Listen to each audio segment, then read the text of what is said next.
Hello दोस्तों, नमस्ते प्रणाम। हमारे यूट्यूब चैनल में आप लोग का स्वागत है। आइए फ्रेंड, बहुत ही मज़ेदार गीत लेकर आई हूँ, आप लोग सुनिए और कमेंट बॉक्स में ज़रूर बताना कि मेरा गाना कैसा लगा। पियवा देखई में हो, पियवा देखई में हो, पियवा देखई में बड़ा शौकीन बा, रखले सौतीन बाना। पियवा देखई में बड़ा शौकीन बा, रखले सौतीन बाना। एक त 16 के उम्र हमसे होला ना सबरे, एक त 16 के उम्र हमसे होला ना सबरे, हमसे होला ना सबरे, हमसे होला ना सबरे। सजिया कहीं गो, सजिया कहीं गो, सुतल तीन तीन बार, रखले सौतीन बाना।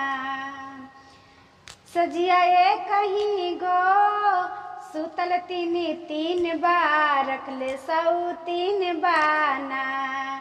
पियवा देखई में बड़ा शौकीन बा, रखले सौतीन बाना। पियवा देखई में बड़ा शौकीन बा, रखले सौतीन बाना। नथिया ओकरे के गढ़ावे, हमरी सासत करावे, नथिया ओकरे को गढ़ावे, हमरी सासत करावे। ओकरे नाम से बजावत रोज बीन बा, रखले सौतीन बाना। ओकरे नाम से बजावत रोज बीन बा, रखले सौतीन बाना।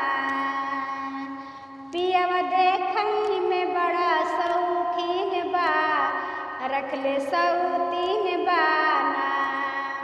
पियवा देखई में बड़ा शौकीन बा, रखले सौतीन बाना। गाना कैसे लगा कमेंट में जरूर बताना। तब तक लिए बाय बाय।